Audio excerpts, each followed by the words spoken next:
Thank you so much, and thanks to AIC and my good friend Rick Brown for the invitation. I'm actually teaching at Bond Law School. It's a nice way to avoid the Canadian winter, and that is until a cyclone arrives.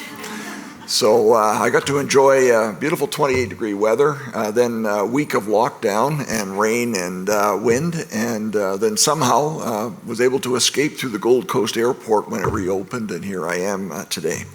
So always a great experience coming down to Australia, always great to work with AIC, and been down here before for one event or another.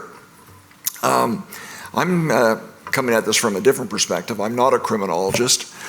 I'm a lawyer, and my background, in addition to law, is law enforcement. I was Deputy Commissioner of the Royal Canadian Mounted Police, the Mounties, which is Canada's national police force.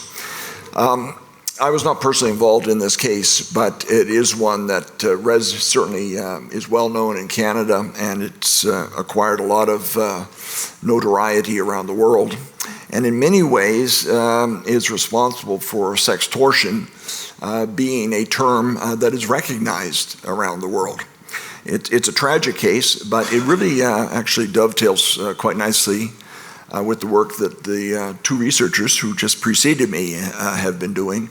You'll see a lot of the same issues coming out, but I'm looking at it obviously not from a criminological perspective, but from a, may I say, real world or legal perspective. And really the twist that I have on this, most of my work is in the area of asset forfeiture, money laundering, organized crime, and border security, kind of a big issue in Canada right now, you may have heard. In fact, I'm almost afraid to go back home, if you know what I mean. Is my citizenship still intact? That sort of thing. But, or do I have I acquired another citizenship? Maybe I should say. But anyway, there are some, unfortunately, strong parallels between what I do in terms of organized crime and money laundering and what we see here. And it is the problem that, and I'll talk about this a little later in my presentation, that we operate as nation states. This is Australia. But Australia is no different than any other country when it comes to the internet. The internet is bigger than all of us, and that's the nature of what we deal with. And unfortunately, law enforcement still deals, and has to, not just law enforcement, the criminal justice system operates on a state basis, nation state basis. And in this case, you'll see how difficult it can be to get at these predators. So, without further ado, that is Amanda Todd, a lovely young girl just into her teens, in fact, not even a teenager when this all started. A resident of Metro Vancouver, and for all intents and purposes, a lovely young girl from a home, a broken home as it turned out, but still two very supportive parents. And life went terribly wrong for her, thanks to all the things that this conference is about. So Amanda was very shy, described as painfully shy. She was just, as you can tell from her age, just emerging into her adolescence, adulthood. She dreamed in her own little world about being famous, being somebody, like so many young women and men dream of, be a movie star, used to be prime minister. I don't think anyone wants to be a prime minister anymore, but the idea of being somebody famous and looking at your role models on TV and so forth. Unfortunately, she was somewhat awkward because, she was going through different stages in life, and she ended up being bullied at school. Not uncommon. It happens to the best of kids. So what did she do? She resorted to the internet, and the internet became her stage. She was free on the internet. And she would go into her bedroom at home and just, essentially, watch, go on chat lines and so forth on the internet and meet with friends, and it became her life. Because school life just wasn't working out for her.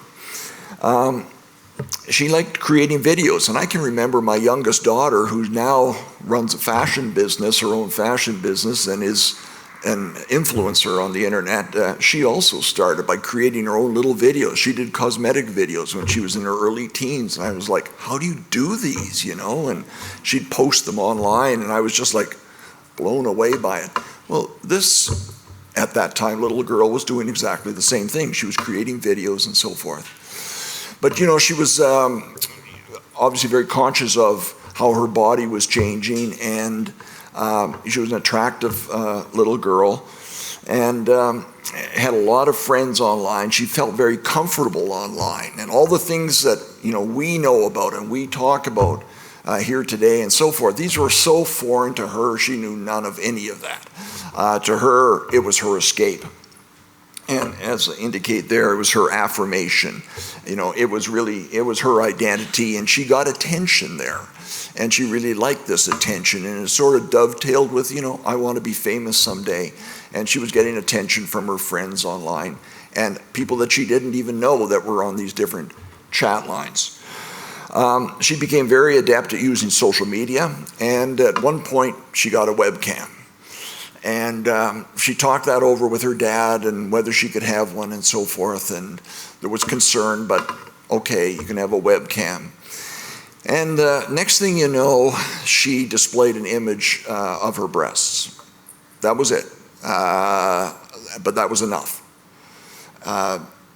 It does, as you know, it doesn't have to be anything more than that to get this ball rolling, so to speak. So what ended up happening is that there was a predator many thousands of miles away who was following her, along with many others, as we'll find out. And the minute she flashed her breasts on one of these, he captured the picture and he had her. She was done. And from that point forward, he reached out to her, and he used every tactic in the book. And yes, he would have had the grooming book. He was part of a daily group that specialized in targeting and how do we target. They're just like mass marketers. I did mass marketing fraud for many years in the RCMP and in policing and financial crime. It's the same thing.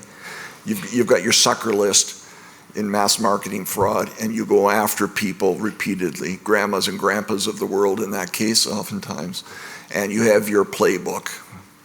In any event, that's exactly what happened here. This predator was waiting, and he starts targeting her, and he starts befriending her, and so forth, grooming her, doing all the things that one is expected to do. And then he just sort of waited, and sometimes he would disappear for a while and then come back. I'm your friend, and remember me. And then he started making the demands. I want to see more. I want you to do this. I want you to do that. And obviously she became concerned, and then he starts the threats. I've got your image. And what did he do? He posted the image at one point when she wouldn't comply.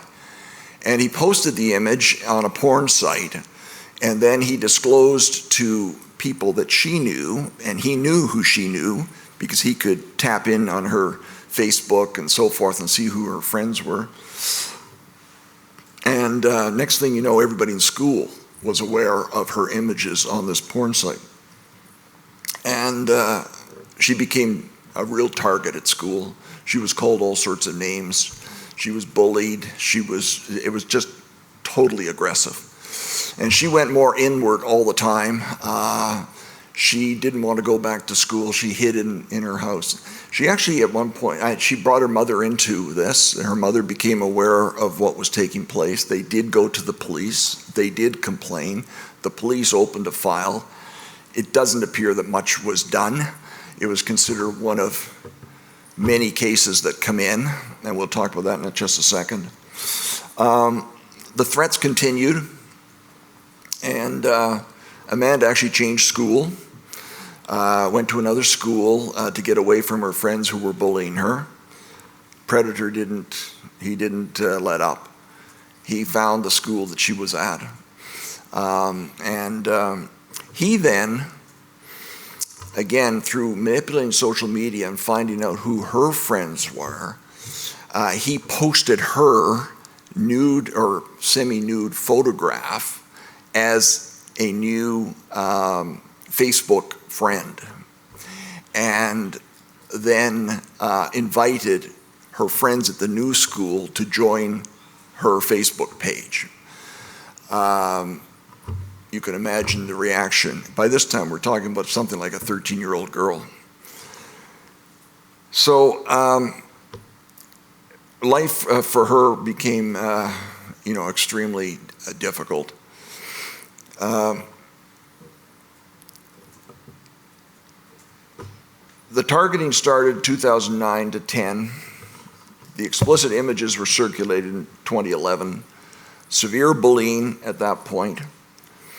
September 7, 2012, she didn't know what to do. She had gone to her mom. They had reported it to the police. She was keeping a lot of things to herself. It was getting worse all the time. The threats were increasing.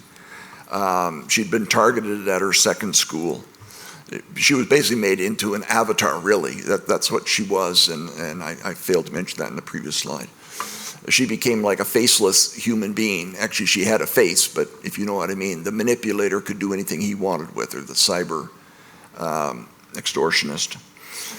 She then created flashcards, her story, in flashcards. And she displayed those flashcards in a video, one after the other, telling her story. And within a month, she committed suicide, believed to have been by hanging, although it's never been disclosed, at her home. She was 15 years old at the time, and 2 years later, a suspect was identified. We'll talk about that in a minute. Here's the flashcards. You can see this online if you query Amanda Todd. There's a Wikipedia on her, and there's all sorts of material, but these are her flashcards, and they're all, you can't really read them very well here, but they're all talking about her and how she's been shamed and how she's been bullied and how she sees no way out. She's finished, she's done, she doesn't have any, she has no recourse. And it starts by saying, I am Amanda Todd. And it's tragic. I felt like a joke in this world. I thought nobody deserves this. So that's her holding up the cards. They started circulating before her death, but it was really her death that caused her own video to go viral. So her video did go viral. 15 million views, mirrored copies even more so. After she died, there was a reaction video created for teens, 44 million views by 2023. So I mean, it's still circulating. Her story is still circulating. But herein lies the real problem that everybody has faced, and particularly law enforcement. I know there's a lot of law enforcement folks in this room, and they've got an incredibly difficult job. So here's the world. She's on that far side of Canada, far left coast, Vancouver, Pacific city. Where do you think her perpetrator was? Well, as it turns out, he was in the Netherlands. But he was targeting people around the world. And the only way we know who he is, quite frankly, is thanks to Facebook. Facebook's own security department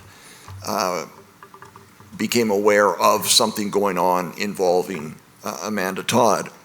And they put together a brief on this and gave it to U.S. law enforcement authorities. Well, there's no connection to the U.S., although there may have been victims in the U.S., but in terms of Amanda Todd, no connection. U.S. authorities then sent it to the National Crime Agency in the UK, which is the federal police agency, the FBI equivalent in the United Kingdom. And the NCA has a particular office that deals with these sorts of cases.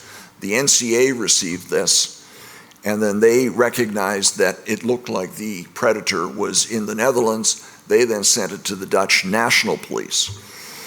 At the same time, the Norwegian police, the upper right-hand corner, were also looking into the same individual, and things were coalescing into the Netherlands. Top crest is our RCMP. I'm sorry, that's the UK top right, Norwegian lower left, and the Dutch National Police on lower right. So, you know, this is one case. At least Amanda Todd is one person, and you've got all these police forces involved in trying to deal with this case. It tells you how difficult it is, because this is one case and there's thousands out there. So police resources being limited. There's our boy. This is the cyber predator himself. The Dutch National Police, and really none of the law enforcement agencies here shine. The RCMP and my organization doesn't shine. Dutch police don't shine. Other than the US, Facebook, the UK, they moved the information fairly quickly. But those that actually had to do something, Norwegian and so forth, you know, it was just another case until all of a sudden it became something much more. The Dutch National Police did zero in on this individual's location. He lived in a suburban community outside a Dutch city. Obviously a guy that trolled the internet most of the day or most of the night. And he was 36-year-old Turkish-Dutch citizen. He used dozens of aliases. He trolled the internet on his laptop. He was identified in the Netherlands in 2014. The evidence collection issue became huge because he, to this day, has denied any involvement. So not only is it his computer, it's, you know, how do we know it was he behind the computer at the time? It became a huge issue in terms of prosecution. The prosecution service in the Netherlands, as well as in Canada, had to prove everything step by step, a huge undertaking.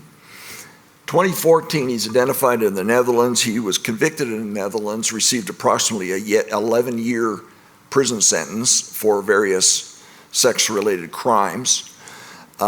He was then extradited to Canada, and by 2022, he was on trial in Canada. So that's another 8 years. In Canada, he was convicted after a huge, long trial. I think it took about 2 years, 13-year sentence. That sentence was then, he was then returned to the Netherlands, and due to the nature of extradition and so forth, the Netherlands had to approve the Canadian sentence. They reduced it to 6 years on top of the 11 that he was serving, so a total of 17 years sentence. Certainly a good sentence by most accounts, although it doesn't, obviously bring back Amanda, and it's, many people would say, you know, a guy like that should be gone for life. But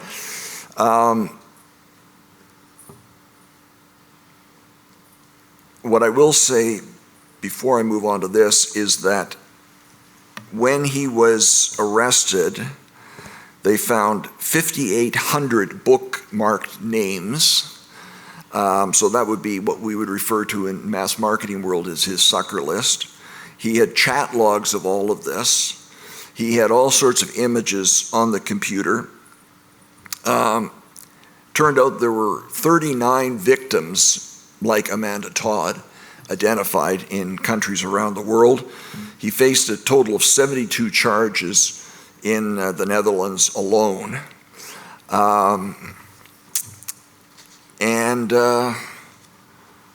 That leads us to, you know, what does this tell us? Well, it tells us that, as I started my presentation, we're in a world of nation states. We are ill-equipped to deal with online crime. It is extremely difficult, and evidence collection. And, you know, I have empathy for the police officer sitting behind the desk at a precinct office somewhere in some country, and someone comes in and says, my daughter is being extorted on the internet, it's like, okay, what do you want me to do now? I know nothing about computer crime. Well, we got to find a specialist unit that will deal with this. Well, all the specialist units are full.